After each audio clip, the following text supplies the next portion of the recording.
They tested human pain tolerance as a joke. The lab stopped laughing. The bet was worth 40 credits, and nobody expected to lose it.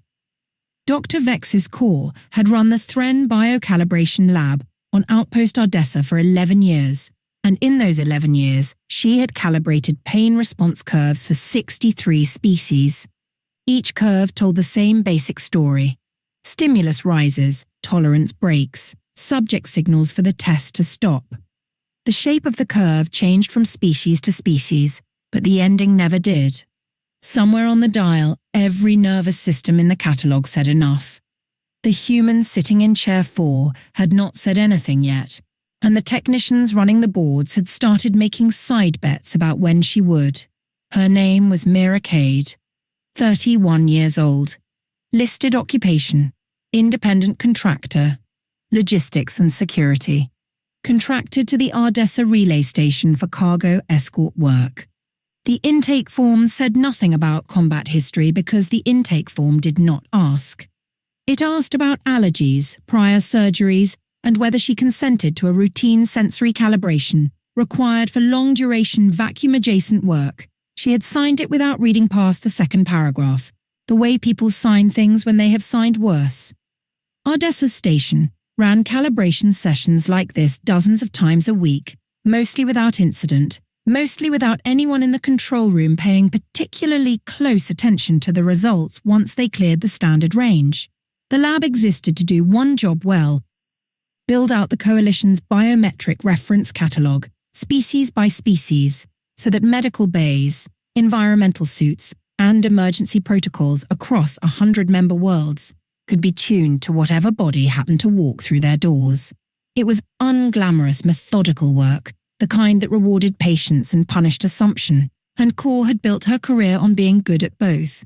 She had not expected today's session to test either. Cade had arrived 20 minutes early, sat without complaint through the intake scan, and answered every preliminary question in short, unbothered sentences that gave away nothing beyond what was asked. She had the build of someone who worked with her hands, and the stillness of someone who had spent a long time learning not to waste energy on anything that didn't need it. Core had clocked her, in the first 90 seconds, as an entirely unremarkable subject. Competent, cooperative. Nothing in her bearing that suggested the next 2 hours would unravel 6 months of quietly accumulated wrongdoing. Core had not meant for it to become a joke. It became one anyway, the way most things on a slow research outpost did, born out of boredom and momentum, and the particular cruelty of people who had never needed to test the limits of their own bodies because their bodies did the work of healing for them. It started with Tobin, a junior calibration tech with a reputation for finding the funny side of clinical procedure. He watched the first baseline reading come back thermal threshold, standard scale, nothing unusual, and said, mostly to himself, that humans always tested lower than expected on these things. Soft species, soft world, relatively speaking, compared to some of the death world entries in the catalogue, but nothing extreme. He said it the way people say things they have decided are true before checking, and 2 other techs laughed, and somewhere in that laugh the session stopped being a calibration and became a performance. 40 credits. Whether Cade would hit the standard pain ceiling before stimulus level 6, the level most species reached around level 3 or 4. Core should have shut it down. She did not, because she had also assumed it would be over quickly, and because the lab had been quiet for months, and because watching people lose small bets to each other was the closest thing Ardessa Station had to entertainment. Beginning thermal sequence, Core said into the recorder, more out of habit than necessity. Subject Cade Mira. Baseline established, proceeding to stimulus level 1. The contact plate against Cade's forearm warmed. She glanced at it, glanced at the readout, and went back to looking at the ceiling. Level 2. Nothing. Level 3. The readout on her vitals monitor ticked up by a fraction. Heart rate climbed 4 beats. Nothing else moved.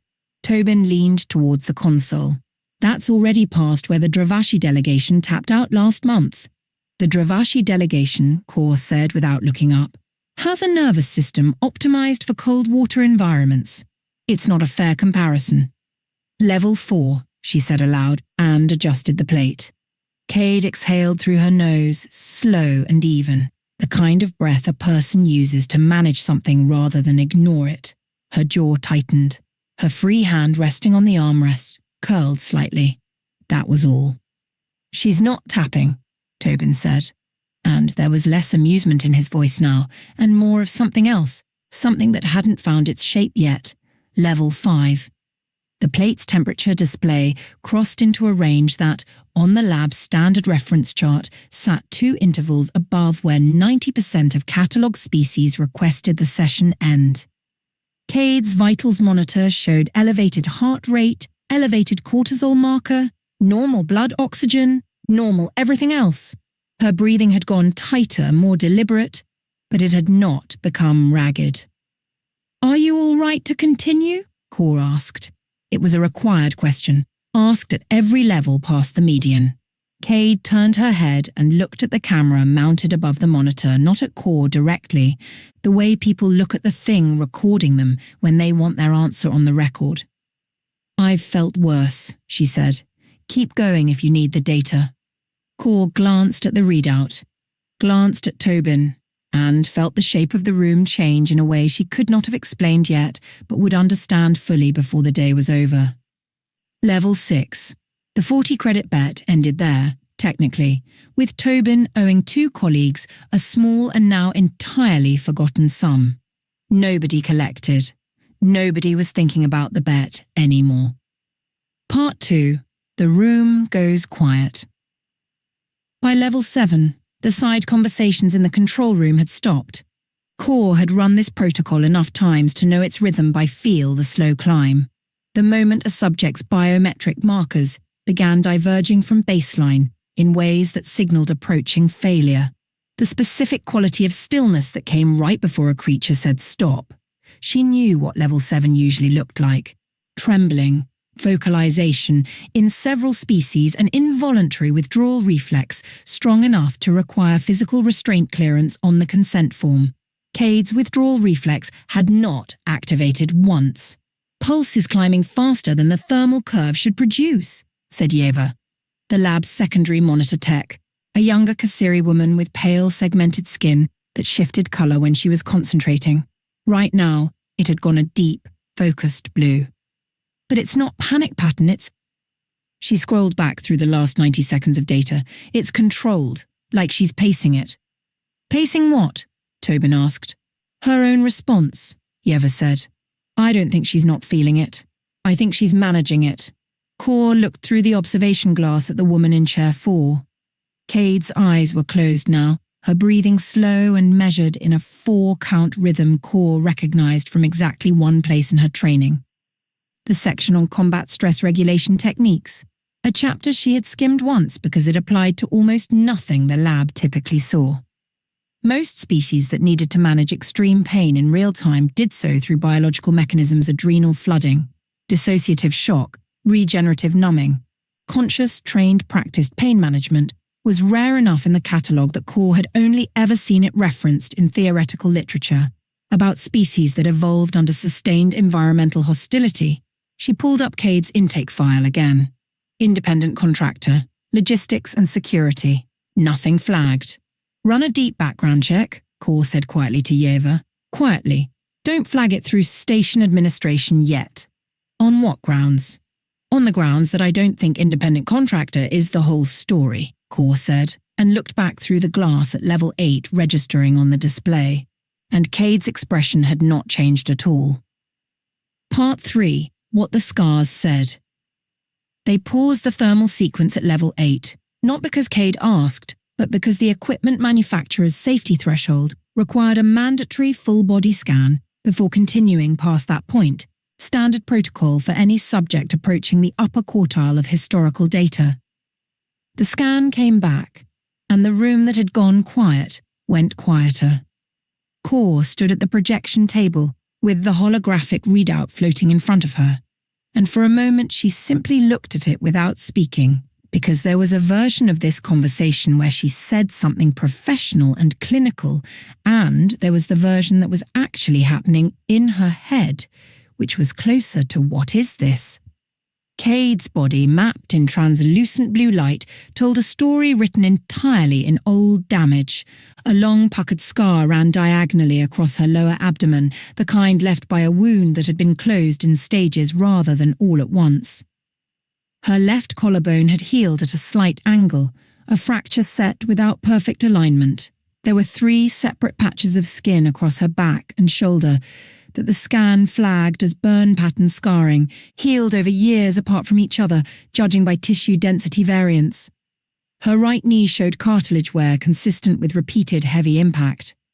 A puncture scar sat just beneath her ribs on the left side, narrow and clean, the kind a blade leaves rather than an accident. "This is not the body of a cargo escort," Kor said, mostly to herself. "No," Yeva agreed quietly. "It's the body of someone who's been shot, stabbed, broken and burned, and kept working anyway." Tobin had stopped making jokes an hour ago. He was staring at the scan with the particular stillness of someone recalibrating an assumption in real time.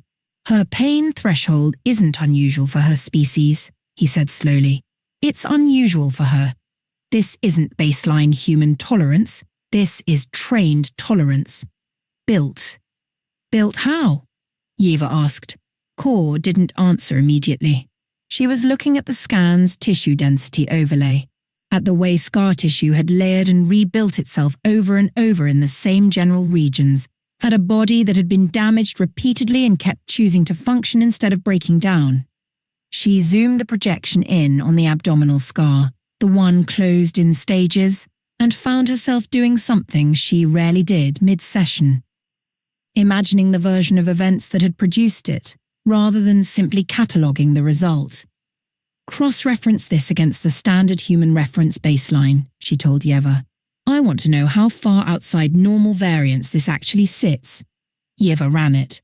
The comparison populated a moment later, a soft red overlay marking every point where Cade's tissue density and scarring pattern diverged from the lab's existing human dataset, which was, Kor realized as she looked at it, itself thin and incomplete, built from a small handful of prior subjects who had never approached anything like this level of cumulative trauma.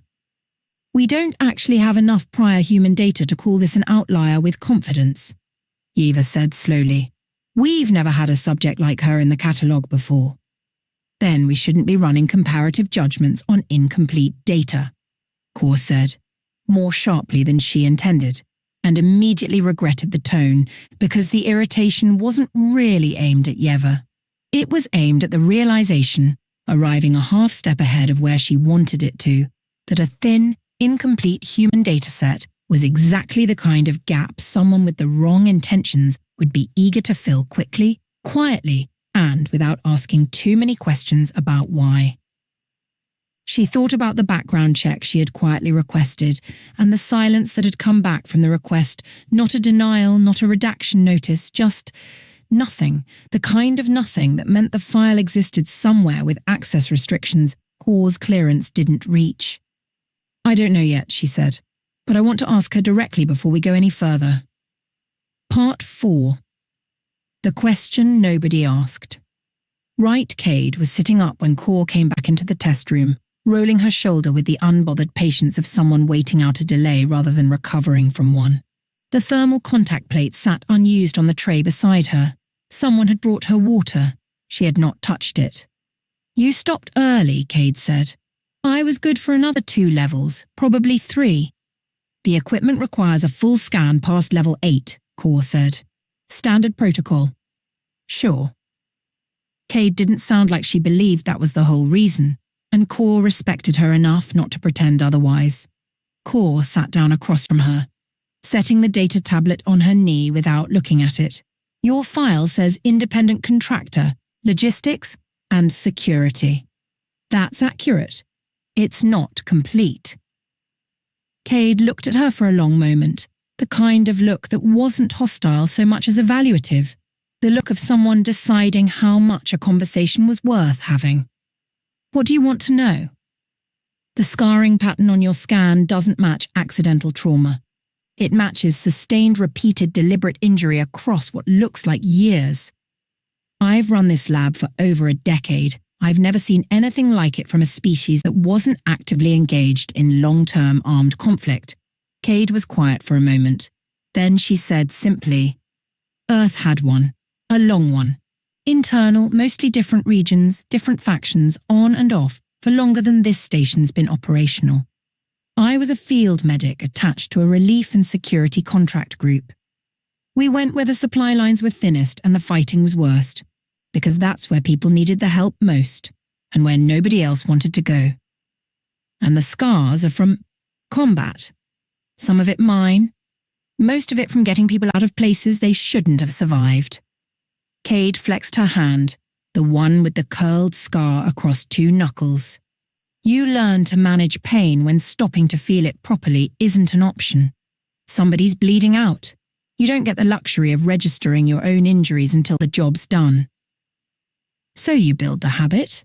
Eventually it's not a choice anymore. It's just how your body runs. Core sat with that for a moment, turning it over against everything the lab's 63 species catalogue had taught her about pain as a universal signal. A thing every creature obeyed because obeying it kept them alive. On Earth, she said slowly, pain didn't keep you safe. It just told you something was wrong while you kept working anyway. Most of the time, Cade said. Yeah. That seems like it would make you more vulnerable, not less. If pain doesn't stop you, what does? Cade thought about that honestly, the way she seemed to think about most things. Running out of reasons to keep going, that's different from pain. Pain's just noise your body makes. Reasons are the thing that actually decides whether you stop. She glanced at the water cup she still hadn't finished. Most days there's always one more reason. And today? Today I had 2, Cade held up a finger. Wanted to see if the rumours my colleagues wouldn't talk about were true. A second finger. And I wanted whoever was running this lab to have to look me in the eye and explain what they were actually testing for instead of hiding behind a form. Core looked down at the tablet in her lap, at the scan data still glowing faintly on its surface, and felt the shape of a much larger and much more uncomfortable question arrive in the back of her mind, not about Cade specifically, but about why a lab on a quiet relay station had been asked 6 months ago to begin running standardized pain threshold calibrations on every human contractor who passed through Ardessa. Logged under a research code Core had never personally questioned, because research codes were not, in her experience, something junior lab directors were encouraged to ask about. I need to check something, she said, standing. Please wait here. I'm not going anywhere, Cade said, and there was something dry in it, almost amusement, though her eyes stayed sharp and watchful as Core left the room. I've got nowhere better to bleed. Part 5. The research code. The code was THR-119, filed under a designation Core had always assumed was internal. A general biometric mapping initiative meant to build out the catalogue's coverage of newer coalition member species. She had run perhaps 40 sessions under that code over the past 6 months, all of them humans, all of them framed as routine calibration required for long-duration vacuum-adjacent contract work. She had never once questioned why the human calibration requests had spiked so sharply, or why they all funneled through the same code, or why that code's originating authorization traced back to an external requisition rather than Ardessa Station's own research division. It took her 11 minutes in the records office to find the authorization chain, and another 4 to understand what she was looking at, and by the end of it she was sitting very still at a terminal that had stopped feeling like it belonged to her lab. THR-119 was not a general biometric mapping initiative. The originating request, buried under 3 layers of administrative routing designed to look procedural rather than concerning, had come from a logistics office affiliated with the Threll Concord, a coalition-adjacent trade bloc that had spent the last several years quietly expanding its military procurement contracts along the same border systems where human colonies had recently begun settling. The request specification, when Core finally pulled the full document, was disturbingly precise. Pain threshold mapping human subjects. Priority data. maximum sustainable tolerance under sequential and combined stimulus. Secondary priority, behavioral and physiological breakdown markers for use in restraint and interrogation equipment calibration. Tertiary priority, comparative analysis against existing coalition species, baselines for weapons-grade deterrent design. Core read it twice to be certain she wasn't misunderstanding the phrasing, and the second read was worse than the first, because the first time she had hoped it meant something more benign than it did, and the second time she understood exactly what kind of equipment got calibrated using interrogation resistance data. The Threll Concorde was not building biometric reference charts. They were building tools meant to break humans specifically, designed using the very data this lab had been quietly feeding them, session by session for half a year, under a research code Core had approved without reading past the summary line. She thought about every human contractor who had passed through Chair 4 in the last 6 months. She thought about the 40-credit bet that had started this particular session and the laughter in the control room, and how easily the whole thing had been framed as harmless curiosity instead of what it actually was, a vulnerability assessment, run with the willing cooperation of a lab that had never bothered to ask who was paying for it or why. She pulled up the full subject list under THR-119. 41 names. Mira Cade was the 42nd. Core sat at the terminal for a long moment, hands flat on the desk, feeling the particular cold clarity that arrives after a mistake stops being abstract and becomes something with names attached to it. Then she stood up and walked back toward the test room, because there was exactly one person in this station who deserved to know what her pain had actually been used for, and Core was not going to let someone else be the one to tell her. Part 6. What Cade already suspected. Cade was still in Chair 4 when Core came back in, and something in Core's face must have told her the conversation had changed shape, because she sat up straighter and set down the water cup she'd finally started drinking. "You found something," Cade said. It wasn't a question. Core set the tablet down on the tray table between them, screen facing Cade, the requisition document still open. "I need you to read this before I say anything else, because I want you to see it exactly as I found it." Cade read it. Core watched her face while she did, and saw the moment her expression shifted from a neutral attention to something flatter and more dangerous, the look of someone confirming a suspicion rather than discovering a surprise. "You already knew," Core said slowly. "I suspected," Cade said, setting the tablet down with deliberate care, the kind of care people use when they're holding something they'd rather throw. 3 contractors I work with went through calibration sessions on this station in the last 2 months. All 3 came back different, quieter. One of them stopped taking contracts near the border systems entirely. Wouldn't say why. I asked around.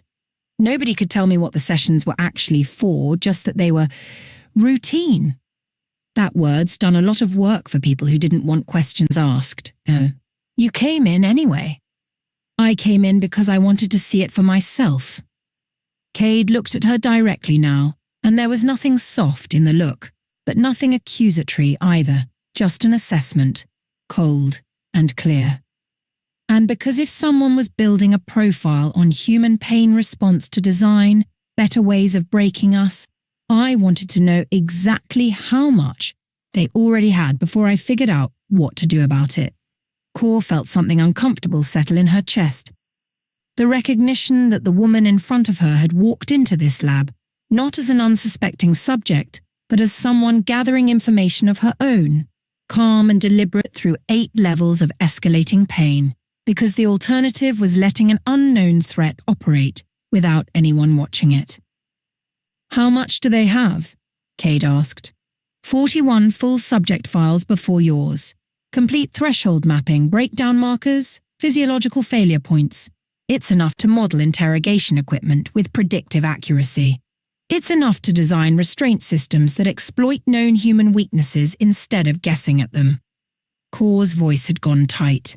It's enough that if the Threll Concorde is preparing for something along the border, This data makes any human captured in that conflict considerably easier to break. Cade was quiet for a moment, jaw working, eyes fixed somewhere past Core's shoulder. Then we need to make sure that data never reaches them intact, she said. And we need to do it before whoever requisitioned it realizes we know. Part 7. A knock at the door. They had perhaps 20 minutes before the scheduled transmission window, and they spent the first 5 of them arguing about whether to involve station security at all. If we loop in Ardessa's security office, this becomes official the second we file the report, Core said, pulling the forensic package together on the main terminal while Yeva cross-referenced timestamps in the background. Official means delay. Delay means the batch transmits before anyone with authority actually reads what's in it. And if we don't loop them in, Cade said, and whoever's been quietly running THR 119 from this end finds out we know, we're doing this alone in a research wing with one exit. She wasn't wrong, and Core knew it, which was why the knock at the lab's outer door 11 minutes later landed in her chest like something physical. It wasn't security. Security announced itself over the comm first, every time station policy. This was a hand against the door panel, twice, unhurried. The particular confidence of someone who expected to be let in without explaining why. Core glanced at the visitor display.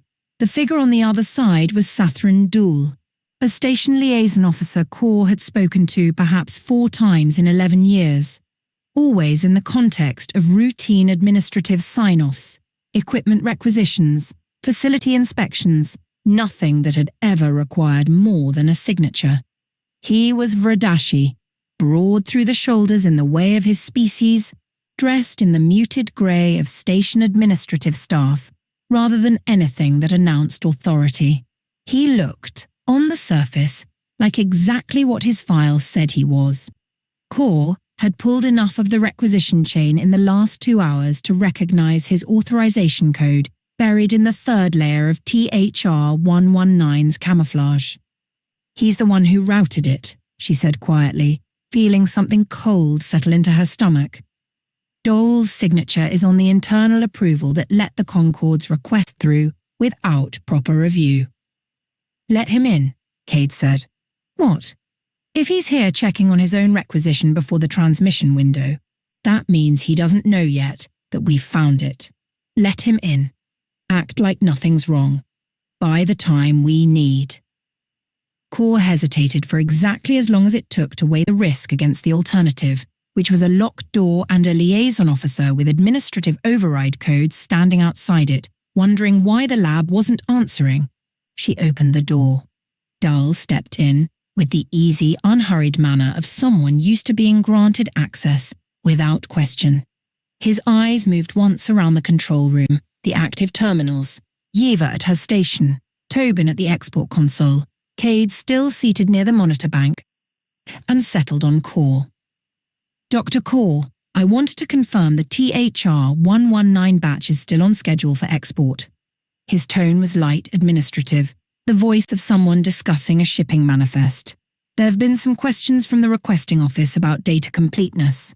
I told them I'd verify directly rather than make them wait on a formal inquiry. Everything's proceeding normally, Core said, and was faintly surprised by how level her own voice came out.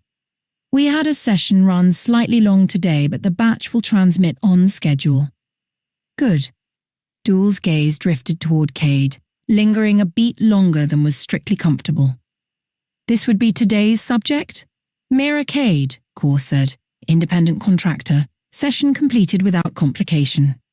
Dul studied her with an expression that was difficult to place, not suspicion exactly, more the idle curiosity of someone evaluating an asset rather than a person. I understand the threshold readings were unusually high. They were, Core said. She has an extensive combat history. It produced an atypical curve. Combat history. Dul repeated the phrase slowly as if turning it over, finding it useful. That's valuable context. I'll make sure it's noted. Cade, still seated, met his eyes without flinching, without the faintest indication that she understood exactly what kind of context he meant, or what it would be used for if the batch transmitted as planned. "Glad to help," she said, "though I'd appreciate knowing where exactly this data ends up. Nobody's explained that part of the consent form very well." Something in Dool's expression flickered. Not alarm, but the faint recalibration of someone who had not expected the subject to ask questions at all, let alone ones aimed precisely at the gap in the procedure he'd been counting on nobody noticing.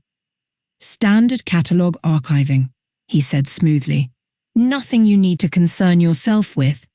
"I'll take your word for it," Cade said, and there was nothing in her voice to suggest she wouldn't, which was, Core realized, exactly the point. Cade had spent the better part of an hour managing a pain response with absolute external composure. Managing one liaison officer's casual deception was, by comparison, barely a stretch.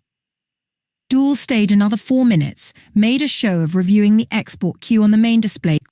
Core had made certain, before opening the door, that the queue still showed the original scheduled batch rather than the substituted forensic package, swapped only in the final 90 seconds before transmission and left with the same unhurried confidence he'd arrived with, satisfied that everything was proceeding exactly as he'd arranged it. The door sealed behind him. Nobody spoke for several seconds. "He's going to find out the second that batch lands on the wrong desk," Tobin said finally, voice tight. "He is," Core agreed, "which is why we need to move faster than he can react, and why the moment this transmits, every one of us needs to already be on record with station security, not waiting for him to come back and ask harder questions." Cade stood, rolling the stiffness out of the shoulder she'd kept rigid through 8 levels of thermal stimulus an hour earlier, and looked toward the door Dool had just walked through with the calm, assessing stillness of someone who had already decided exactly how the next hour was going to go. "Then let's stop talking about it," she said, "and finish what we started." Part 8. The lab stops laughing. Tobin and Yeva were still in the control room when Core and Cade came through the door together, and whatever they saw in both faces was enough to kill the residual amusement of the afternoon's bet entirely. "We have a problem," Core said, and laid it out plainly: the requisition code, the Threll Concord origin, the true purpose behind 6 months of routine calibration sessions, the 41 human subjects whose pain had been quietly catalogued for use against their own species. Tobin's colour had gone pale grey by the time she finished. Yeva's segmented skin had shifted to a deep, agitated violet. "I logged half those sessions," Yeva said quietly. "I thought it was just catalogue expansion. I never." She stopped, looking sick. "We made it a joke. We bet on it." "You didn't know," Cade said, and there was no warmth in it, but no cruelty either, just fact, stated plainly because there wasn't time for guilt to slow anyone down. "Now you do. What matters is what happens next." Core pulled up the data architecture for THR-119 on the main display, tracing the export pathway the files used to leave the station. It ran through a standard research sharing relay, the kind used for legitimate scientific collaboration across coalition member labs, which meant the data wasn't sitting in some isolated vault waiting to be deleted. It had already been transmitting outward in scheduled batches, the most recent one due to send within the hour. "If that batch goes out," Core said, "it includes Cade's full session.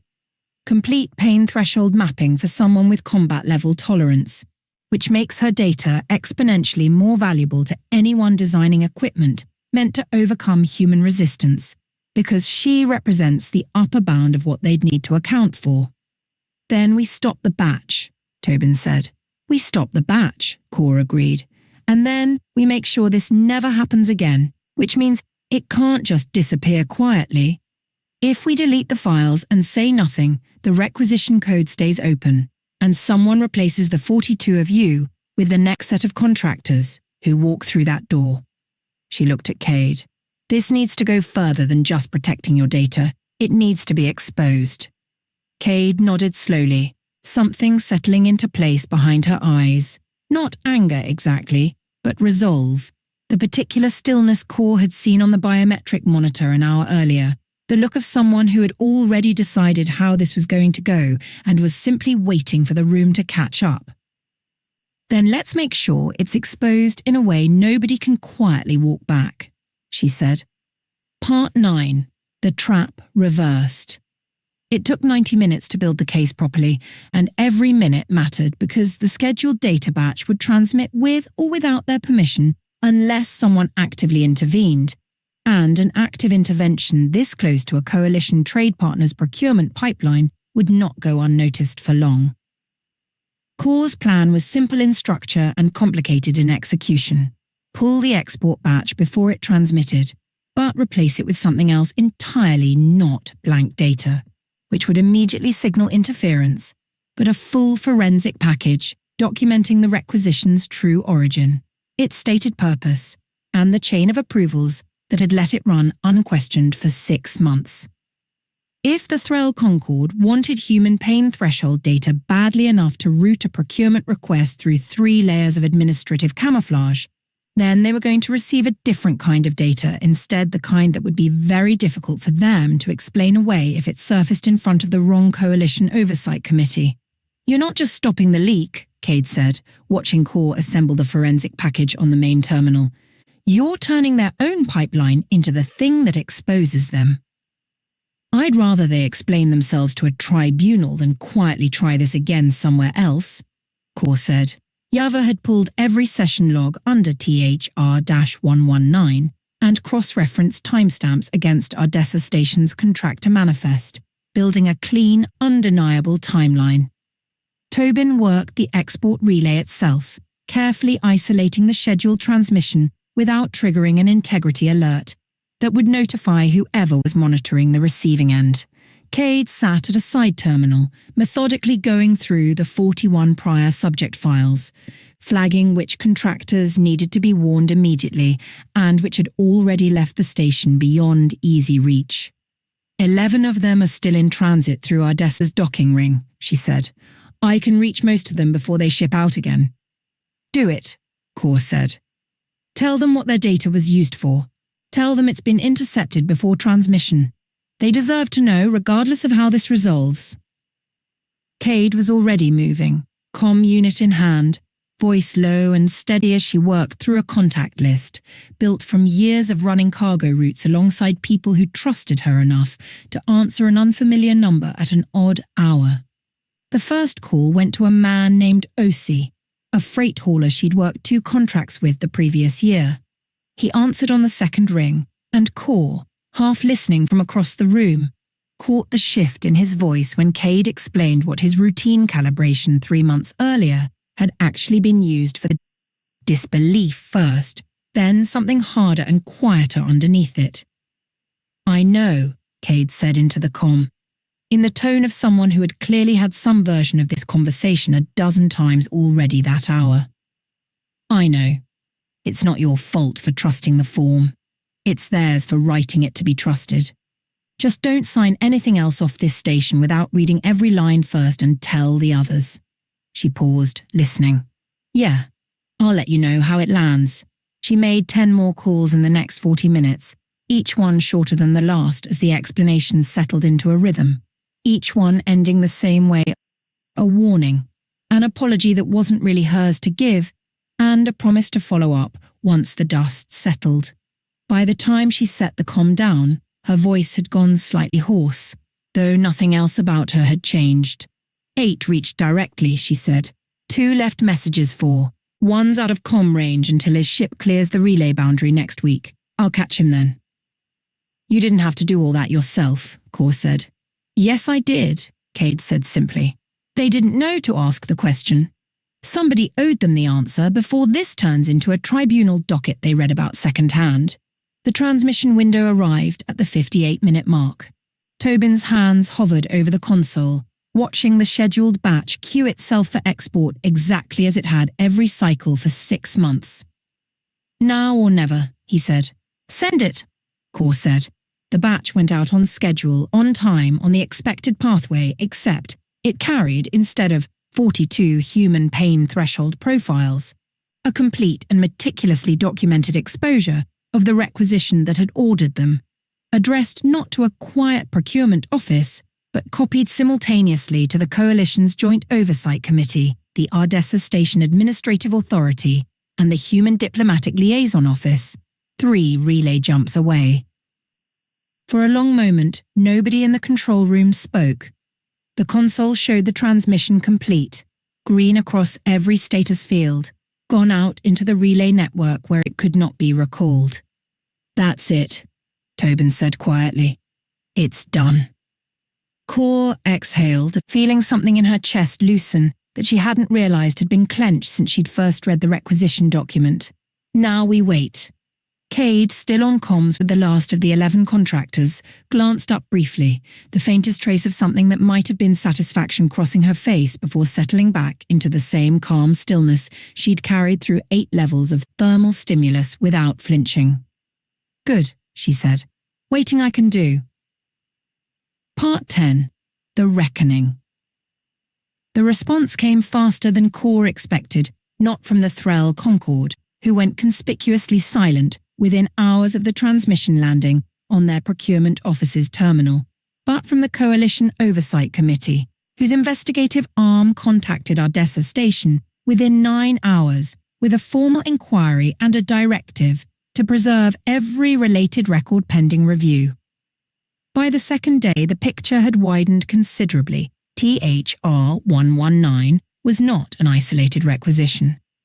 Ardessa's lab had been one of 3 Coalition-affiliated facilities the Threll Concorde had quietly leveraged for similar data over the past year, each one approached through a different camouflaged procurement channel, each one unaware that the others existed.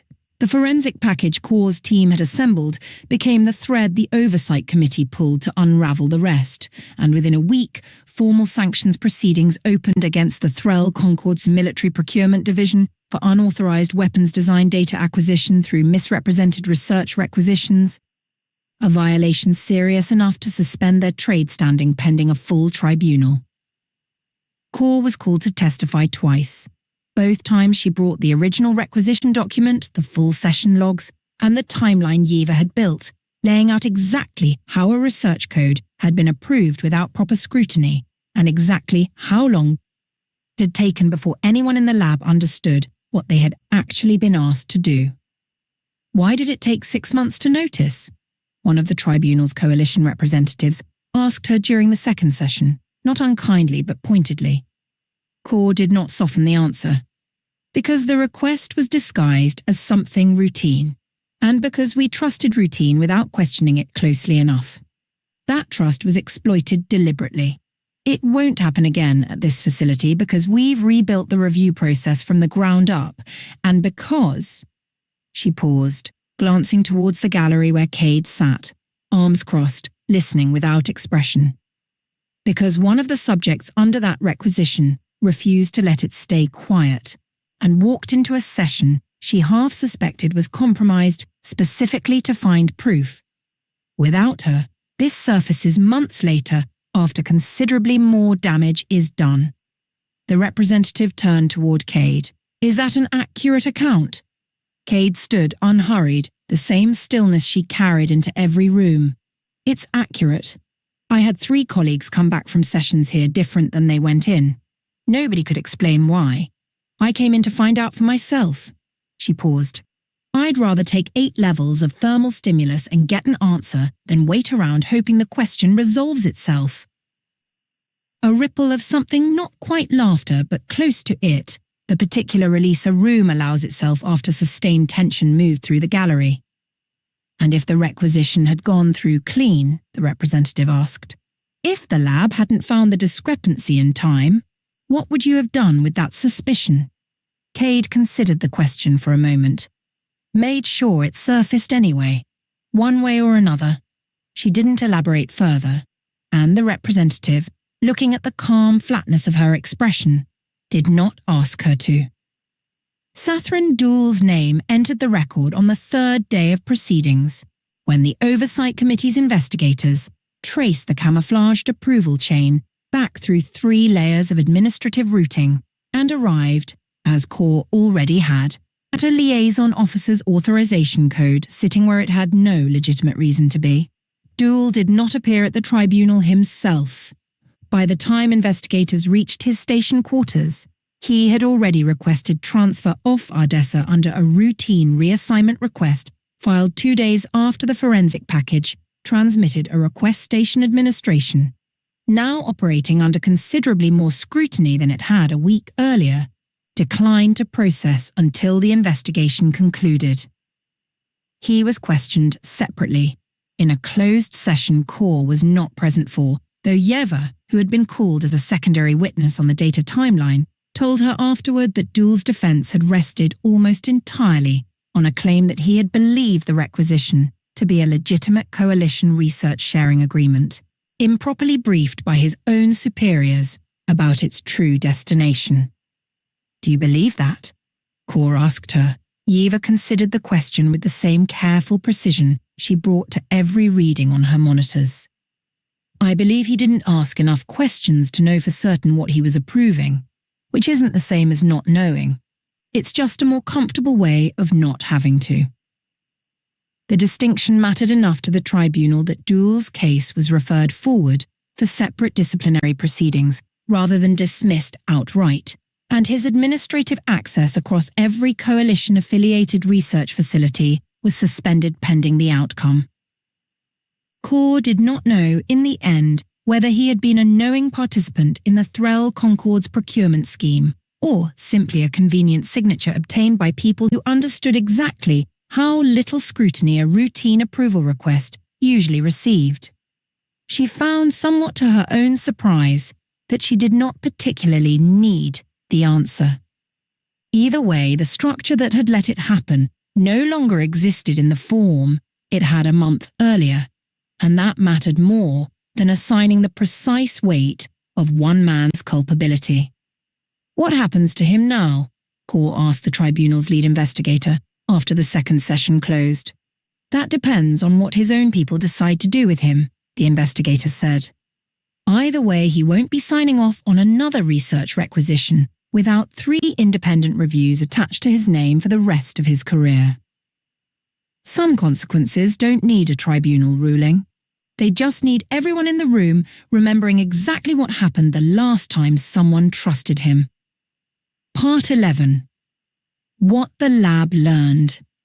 6 weeks after the tribunal opened, Ardessa's biocalibration lab reopened under revised protocols, every research code requiring 2 independent layers of purpose verification before approval, every requisition cross-checked against a registry the Coalition Oversight Committee now maintained specifically to catch the kind of camouflaged procurement that had exploited THR 119.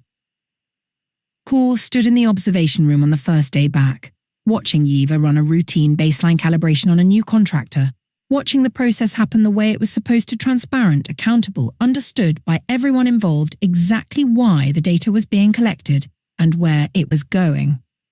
Tobin had stopped making jokes about pain thresholds entirely.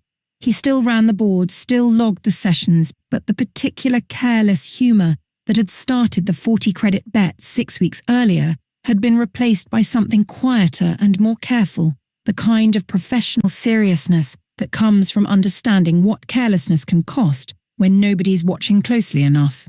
He sought Core out privately during the second week, after a session, when the control room had emptied and the boards had gone quiet for the night. "I wanted to ask," he said, hesitant in a way Core hadn't seen from him before, "whether I should be looking for a different posting. After all that." "Why would you do that?" "Because the joke was mine. I started the bet. If I hadn't, maybe nobody pushes the session that far. Maybe we never find the requisition at all. And maybe 42 people's data goes out the door and nobody ever knows what it cost them." Core considered him for a long moment. Or maybe it transmits eventually anyway, under a different tech's watch, with nobody curious enough to ask why a human's threshold curve looked the way it did. "Your carelessness opened the door, Tobin. But your attention is what walked through it once it mattered. I'd rather keep someone who learns that lesson once than replace them with someone who's never had the chance to." He didn't have an answer for that, not immediately, but he came back the next morning, and the one after, and over the following months Core noticed he had become, without anyone telling him to, the most meticulous person in the lab about reading every line of every requisition before it reached her desk. Cade came back to the station twice more over the following months, both times for unrelated contract work, and both times she stopped by the lab briefly not for testing, just to check in, the way people check in on something they helped rebuild. On her second visit, she found Core in the records office, reviewing the final tribunal ruling that had come through that morning. The Threll Concord's procurement division had been formally sanctioned, its trade privileges suspended for 2 years, and a binding directive issued across all coalition-affiliated research facilities prohibiting the use of biometric threshold data for weapons or restraint design without explicit, fully disclosed consent from every subject involved. Good outcome, Cade said, reading over Core's shoulder. Better than I expected, honestly, Core admitted. I thought it would get buried under procedural delay. The committee moved faster than coalition bodies usually do. Because it wasn't abstract, Cade said. You handed them names, timestamps, a clean motive, and 41 people whose pain had been catalogued without their knowledge. That's not something a tribunal can sit on for long without looking like it doesn't care. Core set the tablet down and looked at her properly for the first time since the tribunal had concluded. Not as a subject, not as a complication in a research code, just as the person who had walked calmly through 8 levels of escalating thermal stimulus while quietly building a case against the people exploiting her own pain for profit. Can I ask you something? Core said. Off the record. Go ahead. When you sat in that chair, knowing what you suspected, knowing it might be exactly what it turned out to be, were you afraid? Cade thought about the question honestly, the way she seemed to think about most things, without rushing toward whatever answer sounded best. No, she said finally. I'd already decided what I was willing to go through, to get the truth, before I sat down. Once you've made that decision, the actual pain part is just logistics. She paused, something almost like dry humor crossing her face. Besides, I've had worse afternoons. Core almost laughed, and found to her own surprise that she meant it. Can I ask you one more thing? Core said. You've got a habit of saying that right before the harder question. Fair. Core considered how to phrase it. 11 years I've run this lab. 63 species through that chair before you. I thought I understood what pain tolerance meant biologically, clinically, as a number on a chart. I don't think I understood what it meant as a choice until today. Cade was quiet for a moment, looking at the records office around them, the stacked physical archives nobody had digitized yet, the faint hum of the climate regulator, the ordinary clutter of a working lab that had nearly become an unwitting accomplice to something far darker than routine calibration. It's not really about tolerance, she said finally. Tolerance makes it sound passive, like something that just happens to you. It's closer to a decision you make once, early, under bad enough circumstances, and then just keep making every time after because you already know you can. The body adjusts to back up the decision. That's all the chart's ever measuring, how many times you've already decided. That's a heavier answer than I expected. You asked a heavy question. Cade allowed something that was almost a smile, and brief and dry. For what it's worth, most labs would have buried this once they realized how deep it went. You didn't. That's worth more than the tribunal ruling as far as I'm concerned. I had a 40-credit bet sitting on my conscience by the time I found the requisition, Core admitted. Hard to look away from something once you've already been ashamed of how it started. Then I suppose Tobin's bad joke did some good after all, Cade said, and this time the almost smile reached all the way. Epilogue, the new baseline. The Thren Biocalibration Labs Reference Catalogue carries an updated entry now, filed under the Human Threshold dataset, distinct from the original 63 species curve library that existed before Mira Cade sat down in Chair 4 on an unremarkable afternoon that started as a 40-credit joke. The entry includes a formal annotation written by Dr. Vex's core, and preserved exactly as submitted, appended to every copy of the human pain response data distributed to coalition research partners going forward. This dataset reflects sustained, deliberately trained tolerance developed under conditions of extended conflict exposure, not baseline biological capacity. It should not be interpreted as a comprehensive measure of human pain sensitivity, nor used to inform restraint, interrogation, or weapons calibration design under any circumstances. The collection of this data under false research pretenses resulted in formal coalition sanctions against the requesting party. Let that consequence stand as the permanent context for every number recorded here. Below the annotation, in a smaller note Core added on her own initiative, a single line closes the file. The subject who exposed this never once asked us to stop the test. She asked us to look closer instead. We should all have been doing that from the start. The lab does not run jokes about pain thresholds anymore. Nobody has needed to be told twice. Mira Cade's contractor file at Ardessa Station carries a small addendum now too, one she didn't ask for and didn't expect, added by Core's own hand in the final weeks of the investigation. A standing note instructing any future research office on the station to flag her file for direct review before any calibration session involving her is approved, regardless of stated purpose. It is, in its quiet way, a small permanent monument to the afternoon. A 40-credit bet became something else entirely. Not a punishment, not a restriction, just a reminder built into the system itself that some data is never as routine as the form makes it sound, and some people are owed more scrutiny applied on their behalf than they were ever given the chance to ask for themselves. She still runs cargo through the relay sometimes. The contracts haven't changed. Neither, as far as anyone on Ardessa can tell, has she same unhurried calm, same flat assessing look she gives a room before deciding whether it's worth her time. But the techs in the biocalibration lab straighten slightly when she walks past the observation window now, not out of fear, but out of something closer to respect, the kind that gets earned exactly once and tends to stay earned. Core keeps the original requisition document archived separately from the rest of the THR 119 case file. Not because procedure requires it, but because she finds, on the rare slow afternoon, that she still reads it over not to relitigate the mistake, but to remember exactly how easily routine can become something else when nobody bothers to ask why.